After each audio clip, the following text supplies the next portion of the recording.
I'm singing cause I've just had enough. I've had enough. I've had enough. I'm singing cause I've just had enough.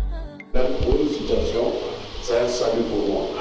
On n'a pas très souvent dans la Bible, quand nous parlons du salut, nous voyons plus la vie éternelle.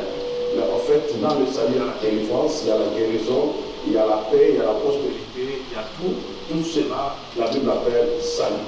Alors, le Dieu de la Bible veut aussi que ton salut soit intégral. Que tu aies le salut de la tête au camp des pieds. Que tu aies le salut dans tous les domaines de ta vie. Parce qu'en fait, si j'ai le salut dans 2 ou 3 domaines de ma vie, et que dans d'autres domaines, je suis en train d'échouer, en réalité, ma joie ne sera pas parfaite. Alors, le Dieu de la Bible dit, priez jusque-là, vous n'avez pas encore prié, demandez jusqu'à ce que votre joie soit parfaite. Et une joie parfaite, c'est une joie qui est vraiment qui est comblée. Ça veut dire que je regarde ma vie, je suis dans la joie, je regarde mon foyer, je suis dans la joie, je regarde mes poches, je suis dans la joie. Il est vrai que nous n'aurons pas tout ce que nous voudrions, que nous souhaitons dans la vie, mais Dieu nous donnera le minimum. Je crois que tu allais dire amen. Il a dit, il pourvoira à tous nos besoins. Ça veut dire que je me contente déjà de ce que j'ai aujourd'hui, parce que je crois que celui qui a commencé cette œuvre en moi la rendra parfaite. Donc, sois dans la joie par rapport à ce que Dieu te donne jusque-là, en croyant et en sachant que plus nous progressons, plus il va encore nous faire beaucoup de bien. Alors, nous avions parlé de la personne de Jésus, parce que nous avons dit que nous n'avons pas de salut sans Jésus. Et la Bible dit qu'il n'y a point un nom qui nous a été donné par lequel nous devons être sauvés, si ce n'est que le nom de Jésus. C'est la personne de Jésus qui caractérise, qui symbolise le salut. Le salut passe par Jésus. Et c'est Jésus, il est le second Adam. Le deuxième Adam qui est venu réparer ce que le premier Adam a commis comme faute. C'est à cause de cette faute-là du premier Adam que nous sommes retrouvés dans le péché et avec la sémence du péché. Et comme tout dans le niveau spirituel est payé par le sang, Dieu devait aussi payer pour nous sauver, pour nous récupérer. Alors, comment Dieu pouvait opérer? Dieu a envoyé son Fils, Jésus-Christ, qui n'est pas sorti d'un homme et d'une femme, pour ne pas être contaminé au niveau de son sang. Il est venu avec un sang, et c'est un sang de Dieu. Et comme il est le sauveur, il n'a pas été sauvé seulement à la croix, mais depuis qu'il est entré dans le monde, il a commencé à opérer. C'est pour cela, le 8e jour de son existence terrestre, on va l'amener au temple et il sera circoncis. Or, nous avons dit aussi que c'est par la circoncision que nous entrons dans la vie chrétienne. C'est par la circoncision que nous avons un nom nouveau. Parce que sans la repentance, sans la conversion, on peut être sauvé. Amen. Et quand nous passons par cette porte-là, il y a des choses qui nous sont ôtées par la force. Dieu opère à nous. Dieu coupe quelque chose à nous. Les relations, les amitiés, les habitudes, tout cela, ça peut nous faire pleurer, mais c'est une circoncision pour nous, pour que nous ayons les signes de Dieu à nous. Personne ne peut être sauvé sans un témoignage personnel. Alors si en notre terme, on peut te poser la question, es-tu converti? Oui. Tu as Jésus? Oui. Qu'est-ce qui prouve? Qu'est-ce que tu as laissé qui prouve que tu as Jésus? Parce que toute personne qui a rencontré Jésus a déposé quelque chose quelque part. Amen. Alléluia. Amen. Nous allons donner l'exemple de Moïse qui croise le Dieu de la Bible. Il se présente comme je suis, mais quand on le croise, il devait ôter ses sandales. De la même manière, un homme comme Bartimée, il ne peut suivre Jésus avec le manteau, il a jeté le manteau. La femme samaritaine a laissé le vase. Et vous voyez même quand Lazare sort du tombeau, tout ce qui était bandeau est resté. Avec Dieu, quelque chose doit être resté, quelque chose doit être déposé quelque part. On ne le dépose pas pour aller le récupérer un jour, mais on le brûle complètement. C'est comme cela qu'il y a des choses que tu faisais avant, tu l'as complètement oublié aujourd'hui. Tu n'as plus envie de fumer, tu n'as plus envie de dîner comme avant, tu n'as plus envie de boire de nuit comme avant. Tu ne sais même pas comment cela est parti de toi, parce qu'il y a eu une circoncision. Tu n'es plus méchante comme avant, aujourd'hui tu as la maîtrise de soi. Quelqu'un peut t'injurier, quelqu'un peut te choquer, mais tu as la maîtrise encore. Tu te dis, avant ce n'était pas le cas. Comment je peux réagir aujourd'hui comme cela? Parce il y a eu quelque chose qui a été coupé en toi. Amen. Et on a parlé de beaucoup de choses sur la circoncision dans un domaine quelconque où le premier Adam avait échoué. Parce qu'après sa chute, Dieu va maudire l'homme pour lui dire que dès laquelle, en fait, il dira, maintenant, tu mangeras de la sueur de ton front. Ce qui n'était pas avant. Avant, l'homme pouvait travailler, l'homme mangeait tranquillement, sans souffrir. Mais aujourd'hui, nous devons souffrir pour avoir quelque chose. Or, Jésus est venu pour nous faire entrer dans une nouvelle alliance appelée l'alliance de la grâce. Or, la grâce veut dire quelqu'un qui est favorisé. Alors, quand on est favorisé, on ne doit pas forcer les choses pour aboutir à un résultat. Au contraire, on croit à celui qui a fait ou qui t'a favorisé et par son aide, tu peux accéder à un niveau élevé. C'est comme cela que nous croyons qu'avec la force que Dieu nous donne, nous pouvons travailler. Ça c'est bien parce que le travail produit l'abondance, mais nous n'allons pas souffrir. J'insiste sur cela, la souffrance n'est plus notre partage parce que Christ a porté nos douleurs à la croix. Alléluia. Amen. Et nous avons parlé de blessures intérieures, nous avons parlé de beaucoup de choses. Je crois qu'il y a des CD ou bien il y a des supports que quelqu'un peut aussi se restaurer là. Après, nous avions aussi parlé de la flagellation. On a pris Jésus, on l'a amené à la cour et pour le punir, on a commencé à le frapper. On a frappé Jésus au dos. Il a donné son dos, il a livré son dos, comme avait prophétisé aussi Ésaïe. Mais c'était aussi prophétique. Parce que Dieu a dit, par ses maîtrissures, nous serons guéris.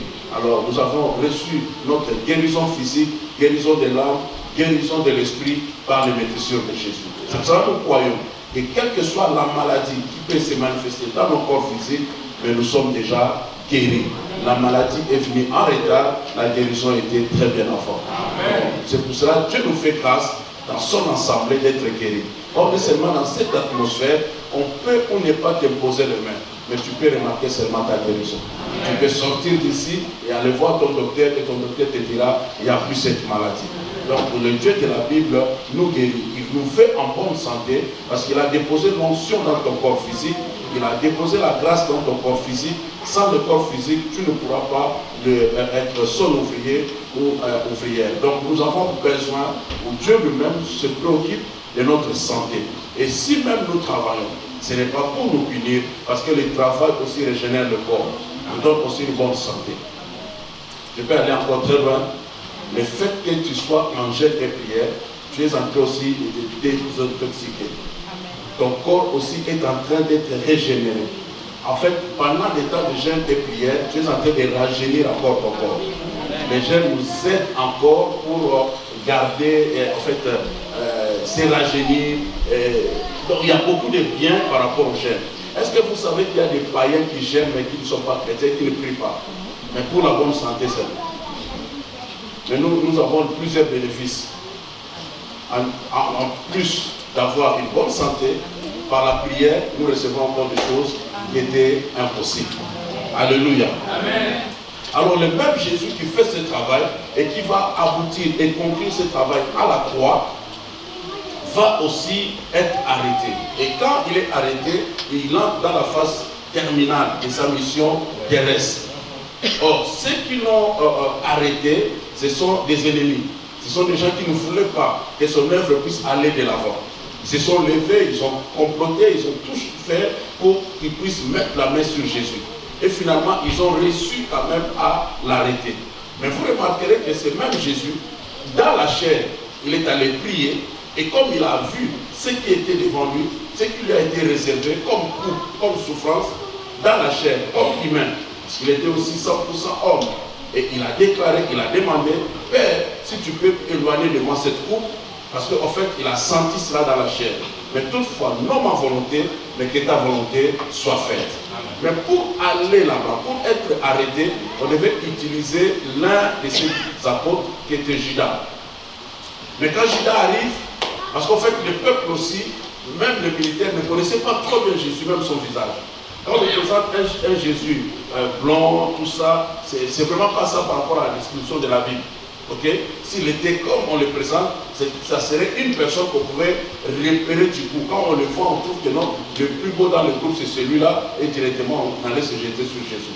S'ils avaient des difficultés pour les découvrir, pour savoir en réalité qui était Jésus dans le milieu, parce qu'en fait la Bible dit qu'il n'avait rien qui pouvait attirer. Donc Dieu utilise des choses, utilise des personnes, parfois que toi tu ne feras pas attention.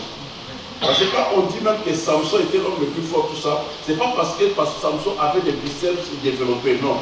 S'il avait cela, on n'allait pas se demander et se poser la question d'où vient ta force. Parce qu'en fait, il était tellement normal qu'on commençait maintenant à chercher d'où venait sa force. Je crois que quelqu'un dans cette salle est tellement normal que c'est difficile à tes ennemis de comprendre que tu as quelque chose de plus. Amen. Mais c'est Dieu qui est en train de tripler tes ennemis. En toi, il y a quelque chose de puissant. Et après ce programme de jeûne et prière, Dieu va développer cette chose et tes ennemis sauront que c'est ça qui a été caché en toi. Voilà Jésus qui attend et voilà le Judas qui arrive avec les ennemis. Mais Jésus est trop pressé pour entrer dans sa prophétie. Et il dit à Judas, il dit, mon ami, ce que tu veux faire, fais-le vite. Jésus ne l'appelle pas ennemi, Jésus l'appelle ami. Je voulais aider quelqu'un dans cette salle. Aussi longtemps que tu vas regarder tes ennemis comme ennemis, tu seras à un même point d'égalité avec tes ennemis. La Bible dit, priez pour vos ennemis. Non seulement priez, mais bénissez vos ennemis. C'est grave pour bénir un ennemi. Il t'a tellement fait du mal. Ça te choque, tu as un cœur blessé. Mais comme les grimaux de sang nous a guéris même au niveau des blessures intérieures, toi tu as la possibilité de bénir ton ennemi. En fait, si je reste à un même point que mon ennemi m'insulte, moi aussi j'insulte mon ennemi. Il me fait du mal, moi aussi je rends le mal. Or à ce point-là, nous sommes à un même point d'égalité. Je ne peux pas régner sur lui, je ne peux pas dominer sur lui, je ne peux pas avoir des pas d'avance par rapport à sa vie. Mais comme il est ton ennemi et que toi tu connais les principes spirituels, tu peux être en avance de ton ennemi. Et pour le faire, Dieu dit, bénissez vos ennemis. Or la Bible dit, c'est le supérieur qui bénit l'inférieur. Tout longtemps que tu béniras ton ennemi, tu resteras supérieur. Je prie que la personne est de cette côté. Plus tu bénis ton ennemi, plus ton ennemi comprendra qu'il n'est pas comme toi. Tu seras toujours fort, tu seras toujours puissant, tu seras toujours à un niveau élevé parce que toi tu as transcendé ce niveau-là. Tu es allé très loin et tu es allé au niveau de les bénir. Donc tu n'as plus la haine, tu ne le vois plus comme ennemi, mais tu le vois comme ami. Parce qu'en réalité, très souvent ce ne sont pas des amis qui nous amènent dans nos destinées, mais ce sont nos ennemis. Amen. C'est là quelque part, un ennemi t'aide. Un ennemi a aidé Dieu. Est-ce que vous savez, quand tu as créé l'homme, tu as dit que tout est parfait, tout était bien, tout a bien commencé, mais quand le diable est venu déranger le plan de Dieu, le diable ne savait pas que Dieu avait un plan B. Ce que tu es aujourd'hui, c'est la réalisation du plan B. Même ton ennemi ne savait pas que tu avais des capacités en toi, tu avais des potentiels en toi. C'est quand on t'a trahi que tu as pris la décision de changer, d'avoir une autre direction. Et c'est comme cela que tu es arrivé là où tu es arrivé. C'est pour cela, un temps viendra, tu auras la possibilité de bénir ton ennemi. Tu diras, si tu ne m'avais pas fait du mal, je ne serais pas ici. C'est à cause de ce que tu m'as fait. Que Dieu est une personne. Que nous soyons la perception, la manière de voir comme Joseph. Joseph voit ses frères, il ne se fâche pas contre ses frères. Si c'était toi, si c'était moi, on allait dire c'est une occasion. Maintenant je suis chef, je dois faire du mal, je dois les rendre de ce qu'ils m'ont fait. Mais Joseph dira ceci à ses frères. Il dira, vous m'avez souhaité le mal, mais Dieu l'a changé en bien. Et il ne dit pas que vous m'avez vendu et je suis arrivé en Égypte à cause de vous. Il dit, Dieu m'a amené ici. Il y a des choses que tu comprendras plus tard. Mais ça passera par les mains de tes ennemis. Ça te fera trop mal. Mais tu es en train d'avancer et d'entrer dans ta prophétie. Si quelqu'un a été blessé dessus avant ce programme, prépare ton cœur. Sois très à l'aise. Sois d'ailleurs très content que tu sois trahi dans la vie. Et que tu sois rejeté dans la vie. Un jour, quand Pierre va parler de Jésus, il dira, voici Jésus que vous avez rejeté est devenu. Donc dans la vie, pour devenir, tu dois être d'abord rejeté. Non, je ne crois pas que je parle à mon frère. J'ai dit que celui qui a été rejeté est devenu. Or, s'il n'a pas été rejeté, il n'allait jamais devenir. Que Dieu puisse comprend les choses autrement. C'est ça un homme spirituel. Il ne voit pas comme un homme charnel, il ne répond pas comme un homme charnel, il lit les choses, il fait la lecture de Dieu. Alléluia. Jésus a aimé être trahi, il a accepté cela, parce que c'est par cette voie-là qu'il allait accomplir l'œuvre. Il n'allait jamais mourir par noyade, il n'allait jamais mourir par lapidation, mais toujours à la croix. Mais quelqu'un devait faire l'œuvre. Si on laissait ça à Pierre, Pierre n'allait jamais le faire. Tellement Pierre aimait Jésus. Et il savait déjà ce qu'il pouvait devenir à côté de Jésus. Par 2 fois, Pierre s'est levé pour dire aux autres apôtres, sachez que moi je suis l'aîné. Et Jésus les a trouvés dans cette discussion. Pourquoi il le disait? Parce qu'il se disait qu'il y a un gouvernement qui sera établi. Jésus roi et moi premier ministre. Et c'est comme ça que par 2 fois Jésus viendra dire non. Le plus grand doit servir d'abord ses frères. Parce qu'il comprenait sa mentalité. C'est quelqu'un, quand on fait arrêter Jésus, il fait sortir l'épée. Cela veut dire, tout le temps qu'il marchait avec Jésus, il avait une épée. Dans ce milieu spirituel, mais il a gardé l'épée. Mais quand une occasion s'est présentée, il voulait mettre la main sur son chef, il fait sortir l'épée. Jusqu'à couper l'oreille. Mais écoute Jésus, il prend l'oreille, il remet, et il dit à Pierre, ne fais pas ça parce que c'est lui qui tue par l'épée, pourquoi par l'épée? Mais Jésus n'a jamais interdit à Pierre ou dit à Pierre de jeter l'épée. Il dit remets. Parce qu'il peut s'en servir à d'autres occasions. Dis amen bien. Voilà, Jésus est trahi. Jésus est arrêté. Et là où il est arrêté, il va subir d'abord la flagellation. Après la flagellation, il sera humilié. Cette fois-ci, on va humilier Jésus publiquement. Lui qui est réellement le Créateur. Amen. Lui qui est Dieu. Amen. Lui qui n'est pas le roi, mais le roi des rois. Amen. Mais les gens vont se lever pour dire, si réellement tu es roi, tu devais avoir une couronne royale. Mais toi, tu n'as pas de couronne royale. Et qu'est-ce qu'ils vont faire?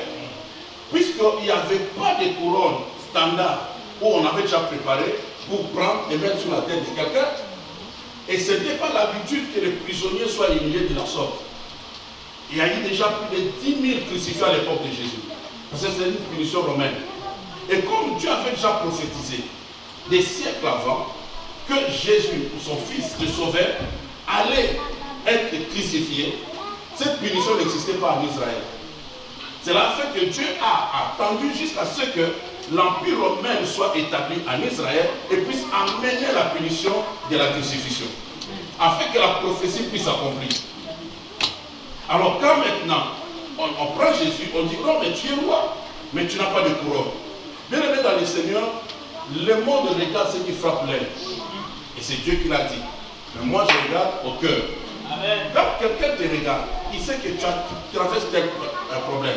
Il sait que tu manques de ceci, de cela. C'est difficile qu'il puisse voir en toi la royauté. Nous sommes fils de Dieu, gloire à Dieu. Nous sommes des princes, gloire à Dieu. Mais très souvent, nous-mêmes, nous mettons cela en doute parce qu'on regarde ce qu'on manque. Yes. Je n'ai pas l'argent, je n'ai pas telle position. Et dans tout cela, est-ce que je peux dire aussi que je suis fils du roi? Jésus est roi sans couronne. Mais il n'en a pas honte. Parce qu'en fait, il n'est pas limité ou lié par ce qui est extérieur. On est roi par le sang. Amen. Amen. Amen. C'est pas le sang. Et lui, il avait un sang royal. Il n'avait pas à se battre. Il n'avait pas à faire tout pour démontrer qu'il est roi. Mais il portait la royauté. Yes. Alléluia. Laissez-moi dire à quelqu'un ici. Tu peux être roi, reine, prince ou princesse. Mais tu es bébé comme notre bébé. Il peut faire tout ce qui est bêtise de bébé. Mais cela n'enlève pas sa royauté. Il peut faire pipi, il marche ici à 4 pattes, mais c'est un prince. Alléluia. Amen. Tu peux manquer. Tu peux être encore enfant. Ce n'est pas encore un problème. Ce qui compte, c'est le sang qui coule en toi. On a Bible dit à tous ceux qui l'ont reçu, à tous ceux qui croient à son nom, il leur a donné le pouvoir de devenir enfants. C'est pas parce que je manque l'argent que je ne suis pas enfant de Dieu. C'est pas parce que je manque le mariage que je ne suis pas enfant de Dieu. C'est pas parce que je manque d'enfants dans mon foyer que je ne suis pas enfant de Dieu. Ça, c'est une identité que Dieu m'a donnée. Le problème, qu'on laisse seulement au petit le temps de grandir. Il va se rendre compte lui-même qu'il est sorti de la famille royale. Même s'il marche à quatre pattes, il n'est pas un chef. C'est un. Donnez-lui seulement le temps. Amen. Que personne ne te minimise, que personne ne te décourage, que personne ne croie à ce que tu es. D'ailleurs, toi-même, tu dois croire en toi-même. Si tu ne sais pas qui tu es, ton ennemi, ton ami ou ton adversaire te vendra moins cher. Jésus est roi, mais je n'ai pas besoin de mettre d'abord la couronne pour être défini comme roi. Il est roi par essence. Tel que tu es là, tu es une reine, tu es un prince, tu es un roi. Je ne parle pas de ce que tu n'as pas, je parle de ce que tu es. Dans l'homme, ce n'est pas encore les avoirs, c'est l'être. Ce que tu es, c'est un fils de Dieu. Tu appartiens à la famille de Dieu. Manquer l'argent, manquer les vêtements, manquer les chaussures, ce n'est pas un problème. Jésus n'avait même pas où mettre sa tête. Mais vous pouvez faire sortir quelqu'un de votre homme. Amen. Ça, c'est le mystère du ministère. Paul qui a les chartes peut ressusciter un mort. Amen. Ne me regarde pas par rapport à ce que je n'ai pas. Parce que tu ne sais pas si ça cache quoi. En réalité, l'homme que vous pouvez négliger, c'est lui le créateur, c'est lui le Dieu tout-puissant. Il a dit une femme, il dit, si tu savais, c'est lui qui te demandait de l'autre. Le problème, c'est qu'on ne sait pas. Même si on fréquente une église, même si on est en connexion avec un homme de Dieu, mais très souvent, on ne sait pas. On ne sait pas. Dieu mettra toujours un prophète sur ton chemin. Il mettra toujours une personne sur ton chemin. C'est à toi de capter qui est cette personne par rapport à ma vie. Et que ton regard, ta perception puisse changer. Écoutez, les soldats commencent à se moquer de Jésus. Et ils voulaient humilier Jésus devant tout le monde. D'abord, il n'avait plus d'habits, on a tout enlevé. Il était comme un petit bandit au milieu d'autres bandits, des voleurs. Mais en dehors de ça, ils vont augmenter encore une dose d'humiliation. Tu es roi sans couronne, mais écoute, tu dois avoir une couronne. Ça, j'imagine, ce n'est pas écrit dans la Bible. Certainement, ils sont allés prendre la mesure de la tête de Jésus pour aller pour maintenant une couronne à sa mesure. Parce qu'il n'y avait pas de couronne standard qu'on pouvait prendre directement mettre sur sa tête. On est allé prendre sa mesure, on a fait la couronne, et quelle couronne? Une couronne d'épines. Tes ennemis ne commettront pas d'erreur. C'était pour lui faire souffrir. En appuyant ça sur sa tête, ça déchirait la tête, les sang coulait.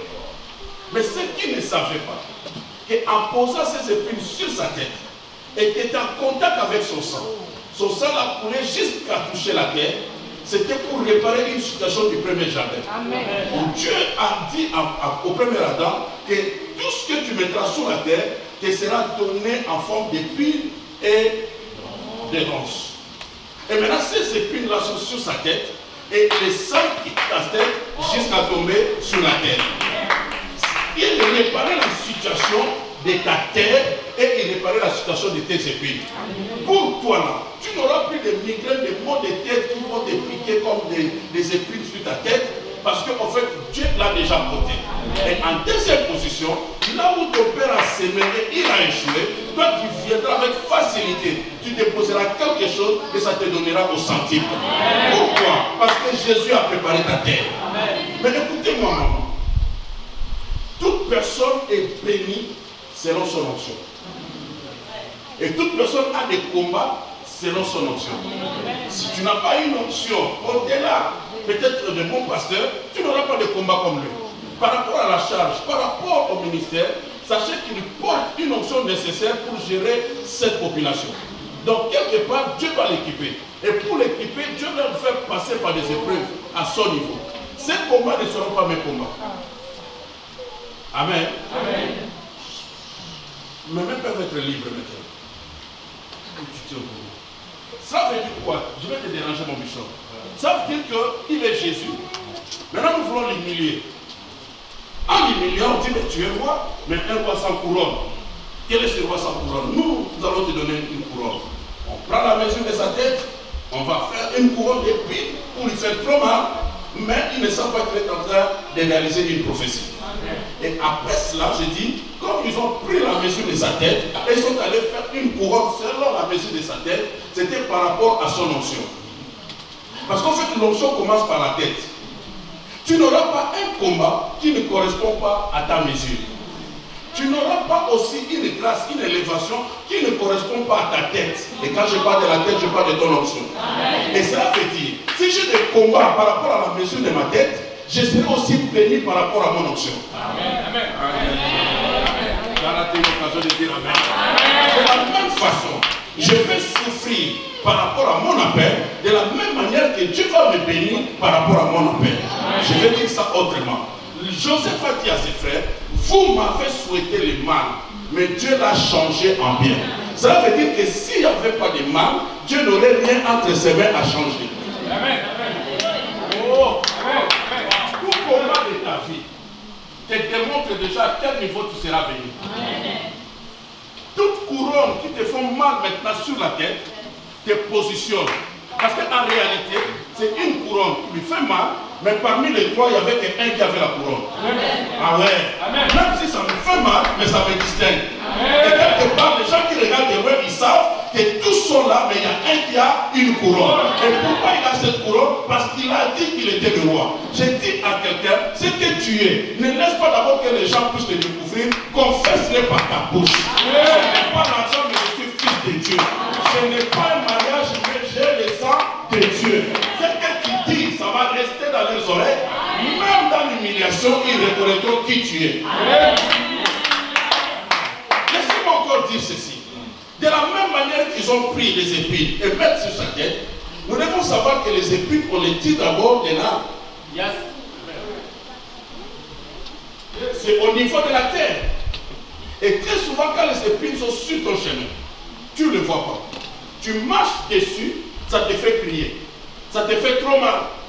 Quelqu'un qui a marché sur les épines pieds nus, il va crier ici, sans préparation. Ah! Mais les mêmes épines, on va les prendre par la tête et les mettre sur ta tête, ça devient une couronne. Ce que je voulais te dire, que tout ce qui te fait pleurer aujourd'hui, oh mon Dieu, c'est ce qui va te couronner demain. Oh, je ne t'attendais pas. Est-ce que je suis à la cité de gloire? Accepte aujourd'hui. Les gens qui t'attendent pendant ce programme, en train de prier, en train de pleurer, tu cries aïe, mais ils ne savent pas. Ce sont les mêmes épines qui vont monter sur ta tête et qui vont faire ta gloire. Remarquez trop bien, chacun de nous ici sera défini par rapport à un domaine où il a reçu une victoire. Amen. Si la maternité t'a fait pleurer, quand Dieu te couronne maintenant, dans ce domaine, quand une maman dans l'église a ces problèmes, nous n'allons pas souffrir parce que la victoire est transmissible.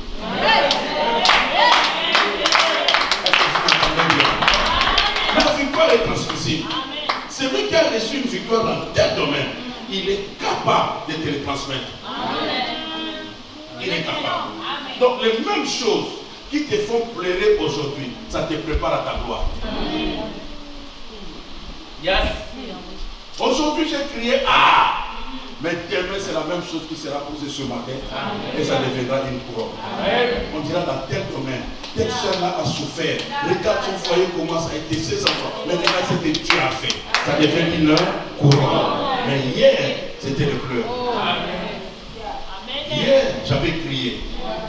Parce que j'ai marché. Mais après, on prend le même couronne, les mêmes épines, on dépose sur ma tête, ça devient une couronne. Je vois sur ta tête une couronne de gloire.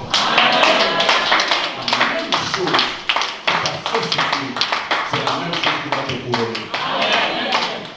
C'est dans le même domaine que tu vas réussir. Est-ce que vous savez, si le diable quelquefois nous aide, mais ça qu'il sache qu'il est en train de nous aider. Un homme comme Paul, ils arrivent dans une île tout le monde ramasse un bois. Seulement quand Paul va ramasser son petit bois, c'est là où la vipère va sortir. Et selon les autres des sciences, la vipère monte très souvent 90% au pied. Mais quand Paul, on va le monter au bras. Tout simplement parce qu'après quelques temps, Paul allait démontrer la puissance de Dieu en imposant les mains.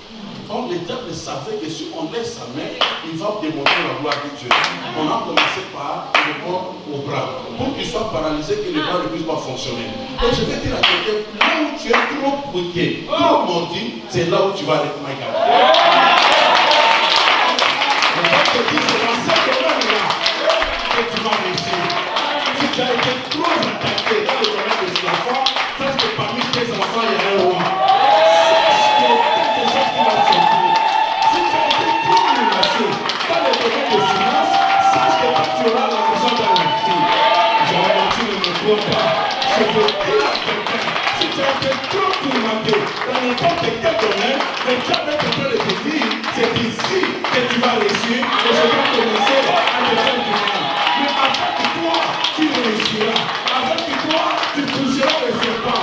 Celui qui voulait ta mort, c'est lui que toi tu vas enterrer. Oh, tu ne m'entends pas bien. À cause de ce petit jour, quelque chose va arriver dans ta vie. C'est le contraire qui va arriver. Toi, tu ne mourras pas. Toi, tu verras tes enfants grandir. Toi, tu verras les enfants de tes enfants. Oh, si tu me crois, tu allais dire Alléluia.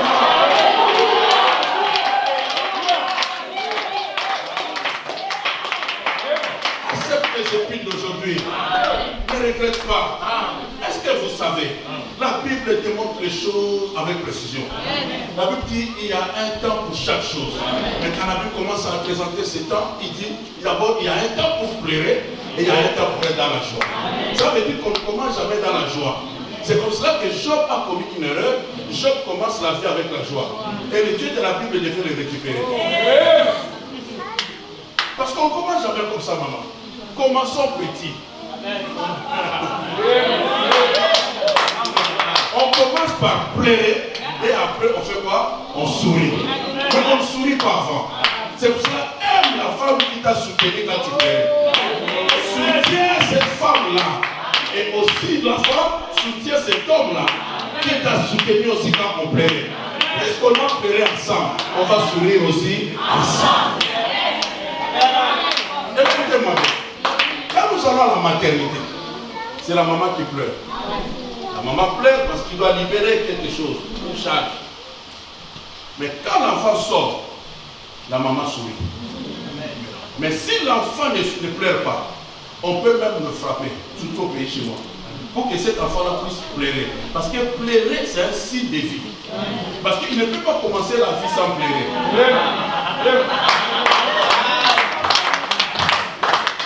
Déjà pleuré, on peut maintenant le préparer au sourire. On ne sourit pas avant de pleurer. C'est pour ça que je dis à quelqu'un, si tu as commencé par pleurer, gloire à Dieu. Tu traverses une situation difficile, gloire à Dieu. C'est compliqué pour toi, tu pleures, gloire à Dieu. Mais ça te prépare au sourire. On ne sait pas qui manger cela. J'ai dit à quelqu'un, et je viens inaugurer une nouvelle saison. La saison maintenant de pleurs de joie. Fini pour toi de pleurs de tristesse. Et ça passera de pleurs de tristesse à pleurs de joie. Donc mon bishop, je vois quelqu'un, des années passées qui pleurait, au début de ces jeunes qui pleuraient, aïe, ça ne marche pas, c'est compliqué, mais après ce séminaire, ça sera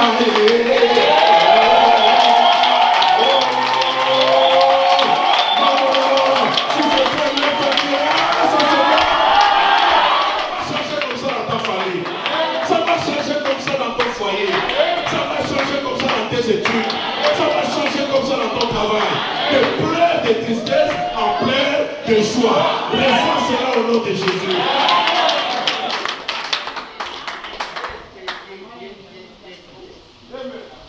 Ils sont trois à la croix. Il n'y a qu'un et l'homme du milieu qui a la couronne. Et la couronne va te distinguer.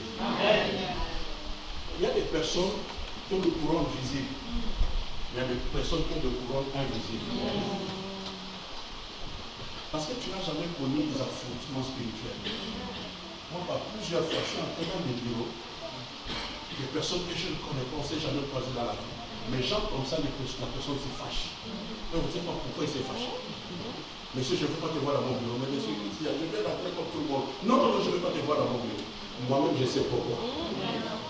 Si tu ne sais pas, tu vas sortir de là, embêté, de pourquoi Dieu ne m'aime pas, Dieu m'a rejeté. Non! Il a vu.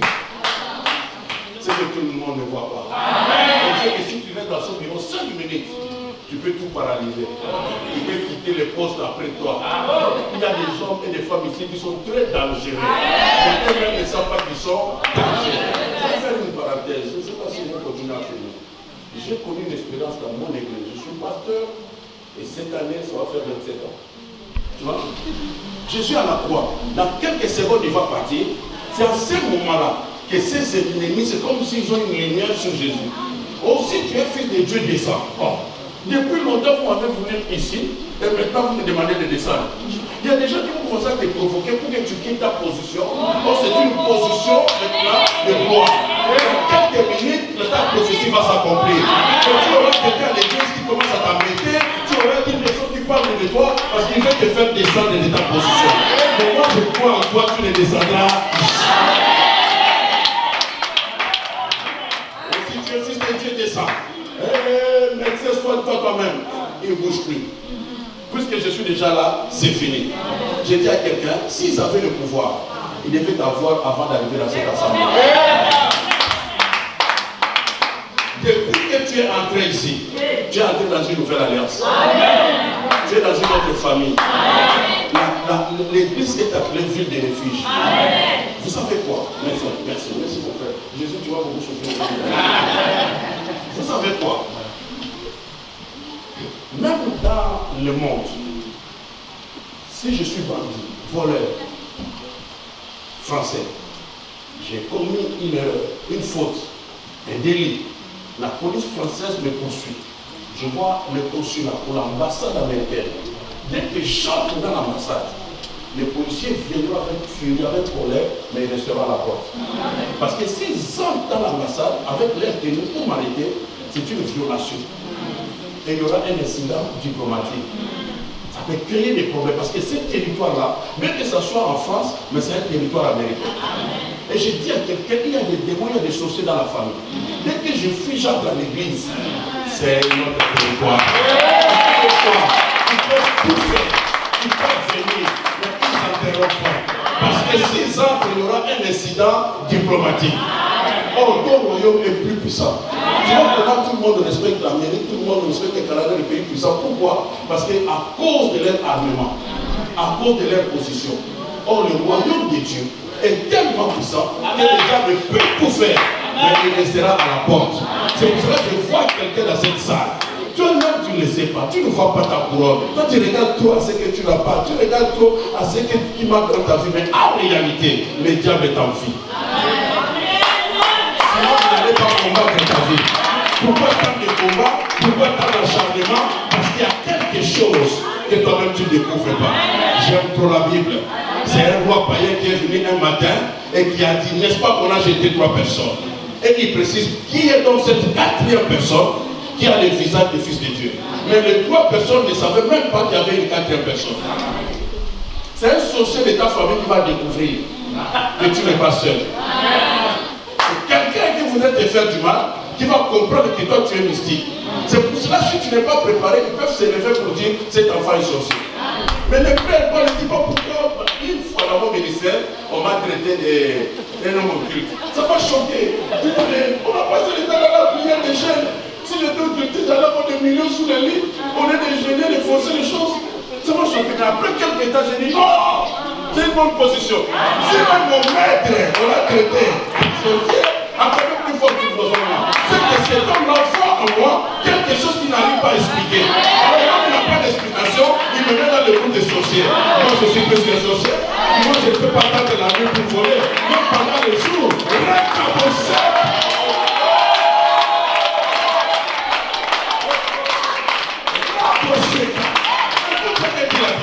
La Bible dit à toute personne que tu pardonneras, il lui sera pardonné. Nous avons le pouvoir. Si quelqu'un t'a fait du mal et qu'il ne te demande pas pardon, il continue sa vie comme il fait, il ne va pas avancer. Tu ne le connais pas. Tu pensais qu'il va rentrer chez toi. Parce que toi, tu as la clé. Il faut avertir ton entourage, il faut parler à ta famille. Parce que les gens ne te connaissent pas trop bien. Ils te jugent parce qu'ils te regardent comme ça, ils savent que tu es sorti, mais ils ne savent pas que tu as le sang de Dieu. Tu as le sang de Dieu. L'humiliation viendra dans la vie. Mais Jésus a payé pour toi. Quelqu'un voudra t'humilier. Mais on ne pourra pas t'humilier en dehors de ton domaine. C'est là où j'ai peux danser. Vous savez, si quelqu'un ne veut pas te reconnaître, il dira, c'est un faux pasteur. Donc au moins il reconnaît qu'il est pasteur, mais il ne veut pas lui confesser qu'il est un bon. On ne peut pas juger une femme qui dit, ah, qu'est-ce que tu penses, tu n'es pas belle. En réalité, il sait que tu es belle, mais il ne veut pas le confesser. On ne peut pas t'attaquer dans un domaine où tu ne te retrouves pas. C'est pour ça que si quelqu'un t'humilie dans un domaine, c'est qu'il retrouve que tu es vraiment qualifié.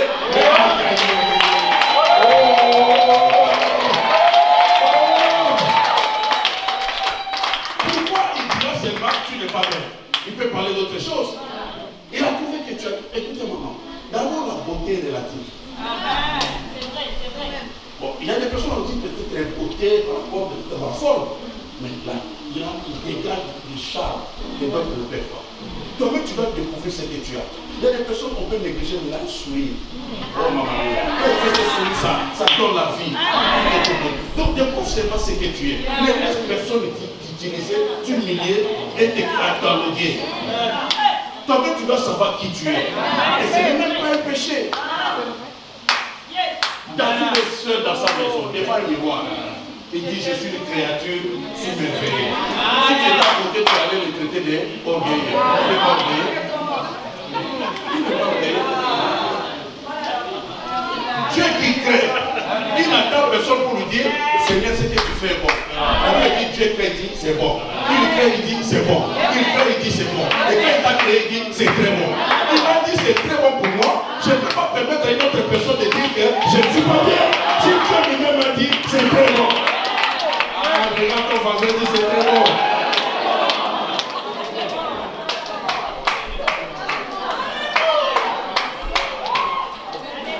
Je voulais dire quelque chose à une personne. Tu ne peux pas voir le salut, ok, si tu acceptes la honte de tes adversaires. Tu ne peux pas régner dans la honte. C'est pour ça que la Bible dit que quand Israël était arrivé à la porte de posséder le Canaan, Dieu a roulé au-dessus de l'opprobre de l'Égypte. Parce que s'ils entraient avec la honte de l'Égypte, ils n'allaient pas bien régner. Toi, tu ne régneras pas la tête courbée. Tu dois regarder en face ceux qui t'ont fait du mal hier.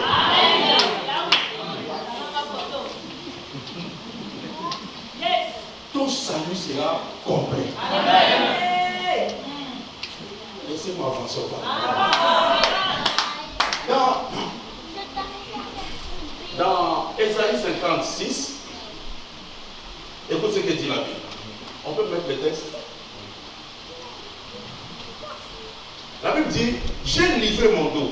C'est comme si c'est Ésaïe qui parle. Ok? Donc Ésaïe a existé il y a des siècles avant Jésus. En fait, Ésaïe, c'est ce genre de prophète qu'on appelle des prophètes messianiques. Quand il parle, c'est comme s'il parlait de leur vie comme David, mais en réalité, il parle de Jésus. Il parle du Messie. Il dit, j'ai livré mon dos à ceux qui me frappaient.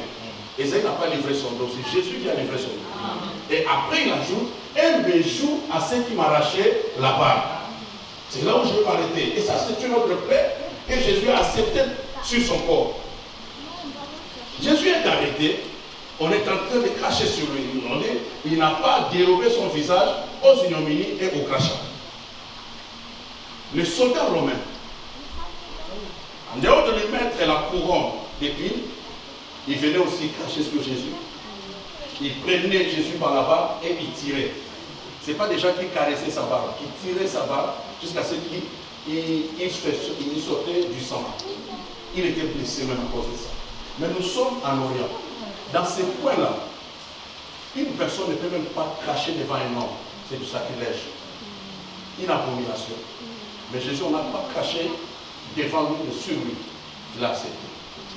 Deuxième des choses, on a touché à sa barbe. Mais la Bible dit qu'il n'a pas dérobé son visage. Il n'a pas caché son visage. Il a livré son visage. Vous allez vous rappeler, quand Saddam Hussein fut arrêté, un marine américain a fait une photo en touchant la barbe de Saddam Hussein. C'est fit un tollé dans le monde musulman. Tout le monde s'est levé et ils ont critiqué cela. Ils ont dit, on pouvait bien l'arrêter, mais pas toucher à sa barbe. Parce qu'un musulman, je ne sais pas si les chiites ou quoi, on ne touche pas à sa barbe. Parce que la barbe représentait la valeur de l'homme, l'autorité, son pouvoir. Mais celui-là a touché à la barbe d'un musulman condamné. Mais il fut critiqué. Mais Jésus, on ne l'a pas touché, on a arraché. Mais il n'a pas aussi dérobé son visage, mais il a livré son visage.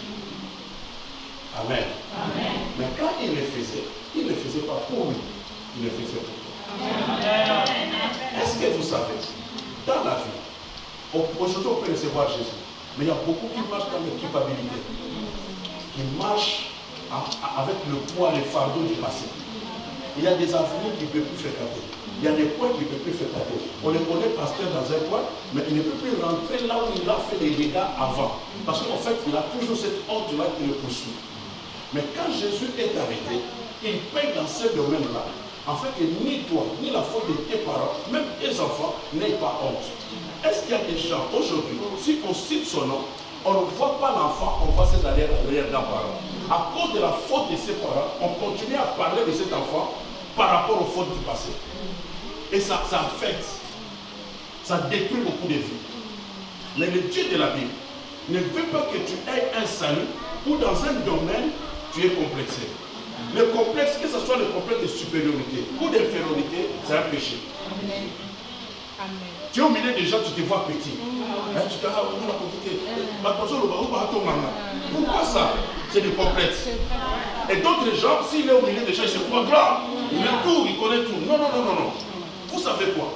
Celui qui a se cache.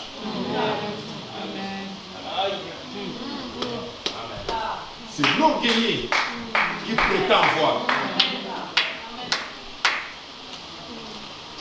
Vous savez, maman son sac, s'il y a des cas de crédit, il y a des liquides, il y a des diamants là-dedans, elle peut croiser n'importe quelle jeune fille sur la route, notre petite, peut menacer la maman sur la route. Elle dit, je vais te taper, comme tu te croises sur la route, on va se bagarrer, ok? La maman est forte, la maman peut facilement lui donner des chiffres. Mais à cause de son sac plein d'argent et de diamants, elle dira à ma fille, pardon, je te donne raison, tu peux me taper, mais tu pars. En fait, elle protège quelque chose, mais que la fille peut-être ne peut pas savoir. Elle va aller dire à ses amis, on a mis la sac qui est là, tout cela. Elle va accepter ça. Mais elle accepte pourquoi? Parce qu'elle protège la chose. Je veux dire à quelqu'un, tel que tu es là, tu as la chose. Si tu vois quelqu'un à l'église, pour créer des problèmes, crier à gauche à droite, il n'a pas la chose. Il n'a rien à perdre. Mais quelqu'un qui a quelque chose cherchera à protéger cela. On écoute le problème et dit merci. Mais merci. Mais il sait qu'est-ce qu'il est en train de protéger. Je vais seulement dire à une personne ce soir, désormais, à partir de ta génération, et les générations passées, les générations futures, dans ta famille, personne ne marchera plus la tête courbée. Personne ne va plus marcher dans l'immigration. Vous tous, vous allez soulever vos têtes. Vous tous, vous allez prendre votre poitrine pour torse. Pourquoi? Parce que Jésus n'a pas caché son visage. Maman, si on veut pouvoir vous faire une photo pour votre passeport, pour votre carte d'identité, on ne prend pas la photo du pied. On prend la tête. Or, Jésus est non seulement notre tête, mais nos vies sont cachées en Jésus. Qu'est-ce qui fait que il y a beaucoup d'autres expériences spirituelles où un sorcier vient menacer quelqu'un et dit soit tu ne le trouves pas, soit tu trouves une autre personne.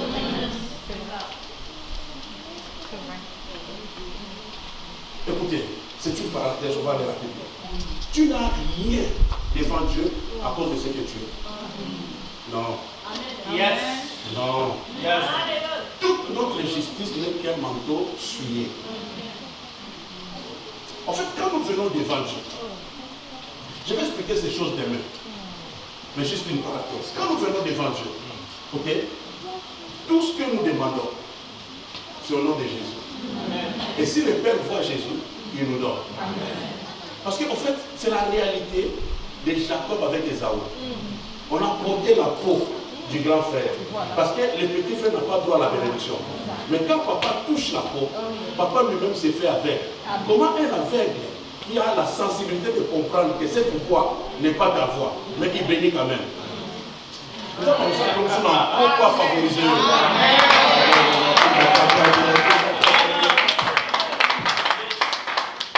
Aujourd'hui, tout ce que nous faisons, tout ce que nous demandons, même les ministères que nous exerçons, c'est sous Jésus. Amen. Moi, je me rappelle à Kina, tu vas, comme on était très jeune, tu vas provoquer un gars qui est très fort à l'extérieur. Les gars te poursuivent. Mais tu fais tout pour rentrer dans votre parcelle. Et en rentrant dans la parcelle, tu cours directement derrière ton grand frère. Parce que tu sais que ton grand frère c'est un sportif, main claire, ceinture noire, répondue dans les quartiers. Maintenant, quand tu viens directement te cacher derrière les grands frères. Maintenant, le vieux qui te poursuivait, il peut entrer dans votre parcelle. Mais quand il voit les grands frères, il s'arrête. Il va dire seulement, tiens ton petit frère. Il ne continue pas comme ça. Mais le petit frère, maintenant, derrière lui, il peut commencer à grimacer. Vieux, si tu es fort. Mais ce n'est pas lui qui va combattre, c'est que le grand frère est là. Laissez-moi dire à quelqu'un, notre grand frère Jésus-Christ, il est là pour sortir de toute catégorie. Quel que soit le problème, quelles que soient les difficultés, nos vies sont passées à Jésus. Il y a des personnes dans la vie. Partout où il entre, on lui dit toujours non. Même s'il y a des places, on dit pour toi il n'y a pas. En fait, sur son visage, c'est comme si on a mis quelque chose, on ne sait plus le reconnaître. Mais laissez-moi te dire, quand tu es en Christ, on ne te verra plus, ni le visage maudit de tes arrière-grands-parents, mais ton visage sera caché dans le visage de Jésus. C'est pour ça que quelqu'un te fera du bien sans le savoir. Comment il t'a fait du bien? Parce qu'il a vu une autre gloire, il a vu une autre personne. Avant que Dieu m'amène dans la dimension de la on est dans l'économie. Mais j'ai reçu des faveurs, tu arrives avec ton sac, tu veux rentrer dans la voiture, tu dis non, non, toi, tu vas là-bas. Je n'ai pas payé le billet, je ne sais même pas comment, mais on était aussi nombreux, mais on te prend, on te met là-bas. En fait, Dieu, avant de t'amener dans une gloire, il te fait goûter. Jamais les gens sont allés en groupe pour entrer dans la terre promise. On envoie toujours des espions. Si dans ta famille les choses commencent petites, Dieu te fait déjà goûter. Cela veut dire que ça vient. Laissez-moi terminer en disant ceci. Jésus a accepté qu'on puisse l'arracher la barbe. Les sangs puissent couler. Mais la Bible dit qu'il n'a pas caché son visage. Il a soulevé son visage. J'ai pris Dieu. Que tu ne vives plus dans la honte. Même si un homme t'a humilié, il te dit tu es papier, tu n'es rien, tu n'as pas étudié tout cela. Mais en Jésus, tu as une valeur. Quelle que soit ta source, je ne sais pas si tu es né où les choses étaient compliquées, difficiles, tout cela, ça n'a rien à voir avec la valeur de la famille royale. On peut me ramasser n'importe où. Si je suis adopté dans la famille royale d'Angleterre, on va m'apprendre comment manger à table, comment se comporter, parce que c'est une nouvelle famille. Et l'Église va t'équiper dans ces choses. Quelle que soit ta source, mais tu ne fais plus partie de cette famille-là, mais tu fais partie de la famille royale. Bannis la honte. Je répète, honorer n'est jamais dans la honte. Amen. Soulève ta tête. Amen. Ne sois pas complexé dans la vie. Ce que tu as testifie. D'ailleurs, tu es unique. Il n'y a pas une personne comme toi. Amen. Vous n'êtes pas deux sur la terre. Amen. Si Dieu t'avait trouvé inutile, tu ne serais pas avec nous. Amen. Puisque tu vis ton histoire avec Dieu, continue. N'aie pas honte dans la vie. Soulève ta tête. Dis à tes enfants, ils sont champions, ils sont forts, ils sont grands. Ne leur parle pas toujours de ce qui ne marche pas dans la maison. On n'a pas l'argent, nous on ne peut pas faire ceci. Non, avec Dieu tout est possible. Enlevez ça. La vie et la mort sont au pouvoir de la langue. Ce que tu dis, c'est ce qui va t'arriver. Lève-toi, va devant ton miroir, dis que je suis grand, je suis fort, je vais régner dans la vie. Dieu m'a prédestiné à la gloire. Crois en toi-même. Ne te cache pas dans les milieux. Si Dieu dit à cet homme, passe devant, prie ou exhorte, fais tout pour exhorter. Parce que ce n'est pas par hasard. Même les deux versets que tu connais, fais-les. Même si c'est tes propres versets d'exhortation, répète-les. Parce qu'on ne sait pas dans la vie. Yes. Je ne savais rien des choses de Dieu. Je venais seulement à l'église. Un jour, nous sommes venus à l'ancien hôpital de Kitamba à Kinshasa. Et une maman qui était responsable de l'intercession me dit, c'est le frère Louis qui va prêcher. Papa, je n'avais rien, sans préparation. J'ai vu plus de 5 jours, mon pasteur avait parlé sur la maladie. J'ai pris ça. J'ai dit, pasteur, vous êtes guéri. Et je faisais comme un évangéliste que ça. Mais c'était le début. Il savait que quelques années après, ça allait m'amener devant le grand berger. Avec Dieu, papa, enlève le problème. Avec Dieu soulève ta tête. Une fois que Dieu t'a appelé, c'est qu'il t'a qualifié. Je lève ma main droite et je déclare sur une personne dans cette salle, que ta famille sorte de la honte. Quel que soit le faute de vos arrière-grands-parents, quel que soit ce que vous allez commettre comme faute, tu ne marcheras plus dans la honte. Tu ne marcheras plus dans le complexe. Que ce soit des supériorités ou des infériorités. Que ta tête soit soulevée. La tête de tes enfants sera soulevée. Tu marcheras dans la gloire. Tu seras qualifié dans la vie. Tu ne joueras plus. Tu monteras. Tu gagneras. Tu réussiras. Dans le nom de Dieu bénisse à cette fois. Lève-toi là où tu es. La vie et la mort sont au pouvoir de la main. Pendant ce programme de jeûne et prière, c'est toi-même qui vas commencer à faire un travail. Jusqu'à ce que je vais I'm singing cause I'm just had enough. I've had enough. I've had enough. I'm singing cause I'm just had enough.